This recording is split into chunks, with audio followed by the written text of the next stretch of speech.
Hello hi everyone. ప్రతిరోజు కేవలం 5 మినిట్స్తో మన బ్రెయిన్ ఎలా ఇంప్రూవ్ చేసుకోవచ్చు, మన బ్రెయిన్ ఫోకస్ అండ్ మన మెమొరీని ఎలా ఇంప్రూవ్ చేసుకోవచ్చు అని చెప్పి ఈరోజు మన వీడియోలో తెలుసుకుందామంట. ప్రతి ఒక్కరు ఈ రోజుల్లో మెమొరీ లాస్ వల్ల బాధపడుతూనే ఉన్నారు. చిన్న చిన్న విషయాలను కూడా గుర్తుపెట్టుకోవడం లేదనమాట. ఎవరు కూడా ఒక 1 అవర్ చేసిన పనిని మళ్ళీ ఒక 1 అవర్ తర్వాత గుర్తుపెట్టుకున్నామంటే కూడా ఎవరికి గుర్తుండదు అనమాట.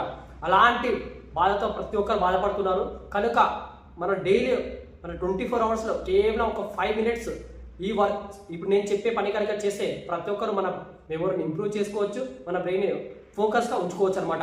అది ఏంటో స్టార్ట్ చేద్దామా. నెంబర్ 1 వచ్చేసి పజిల్ వార్మప్. ప్రతి ఒక్కరికి తెలిసిందే పజిల్ వార్మప్. దానిలో ఒక sudoku, cross word memory card, మన మొబైల్లో ఉన్న మెమొరీ కార్డ్ గేమ్ లాగా అనమాట. అవి చిన్న చిన్న గేమ్స్ అనమాట. అవి సాల్వ్ చేసే చిన్న గేమ్స్. అవి సాల్వ్ చేసి మన మెమొరీని ఖచ్చితంగా ఒక పని పెట్టే విషయాలు అనమాట. అవి మన మెమొరీని ఇంప్రూవ్ చేసుకోవచ్చు అనమాట. అది ఒక 1 మినిట్ చేయాలి మనం ప్రతిరోజు. అదొకటి.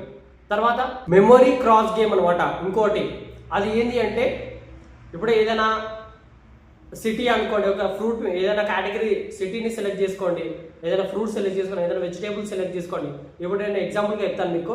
యాపిల్ ఉందనుకోండి, యాపిల్కి ఇంకోటి యాడ్ చేయాలన్నమాట.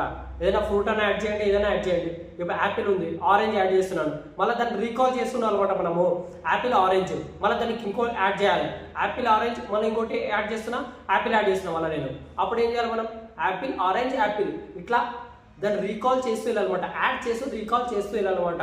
కొన్ని నేమ్స్ని యాడ్ చేసుకుంటూ అలా కూడా మన బ్రెయిన్ అనేది ఇంప్రూవ్ అవుతుంది అనమాట. మన మెమొరీ ఖచ్చితంగా షార్ప్ అయ్యే ఛాన్సెస్ ఎక్కువ ఉంటాయి అనమాట. అదొకటి. నెంబర్ 3 వచ్చేసి క్రియేటివ్ టాస్క్ అనమాట. ఎప్పుడు ప్రతి ఒక్కరు ఏదైనా క్రియేటివ్గా ఆలోచించాలి ఖచ్చితంగా. చిన్నదైనా సరే, ఏదైనా డ్రాయింగ్ అనుకోండి, కొత్త లాంగ్వేజ్ రీడ్ చేయడం అనుకోండి. మనం రైట్ హ్యాండ్తో రాస్తుంటాం. అప్పుడు కొత్తగా ఏం చేయాలంటే లెఫ్ట్ హ్యాండ్తో రాయడం స్టార్ట్ చేయాలన్నమాట. లెఫ్ట్ హ్యాండ్తో రాయడం స్టార్ట్ చేస్తే ఏమవుతుందో మన బ్రెయిన్లోని ఇంకో ఏరియా అనేది యాక్టివేట్ అవుతుంది అనమాట.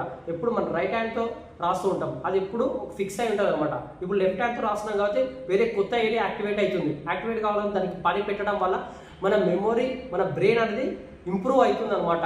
ఫోకస్ ఇంకా ఎక్కువగా పెట్టే ఛాన్సెస్ ఉంటాయన్నమాట. అందుకని ఖచ్చితంగా ఇది కూడా ఒక మంచి పని చెప్పుకోవాలి. క్రియేటివ్ టాస్క్ ఇది ఒకటి చేయండి. నెంబర్ 4 వచ్చేసి recall and visualisation. Recall and visualisation అంటే ఏదన్నా ఒక ఆబ్జెక్ట్ని కానీ, ఏదైనా ఫోటో కానీ, ఏదైనా షార్ట్ పారాగ్రాఫ్ అనుకోండి, దాన్ని ఒక 30 సెకండ్స్ బాగా చూడాలి. చూసి మన ఐస్ని క్లోజ్ చేసుకొని మళ్ళీ రీకాల్ చేయాలన్నమాట. మనం ఏమేమి విజువలైజ్ చేసాం, ఏమేమి చూసాము, పారాగ్రాఫ్ చూస్తే ఏమేమి వర్డ్స్ ఉన్నాయి దానిలో, ఏదైనా ఫోటో చూస్తే దానిలో ఆబ్జెక్ట్స్ ఏమున్నాయి క్లియర్గా అట్లా విజువలైజ్ చేస్తూ ఉండాలన్నమాట. అది కూడా మన బ్రెయిన్ ఇంప్రూవ్ చేస్తుంది అనమాట. రీకాల్ అండ్ విజువలైజేషన్ వల్ల కూడా.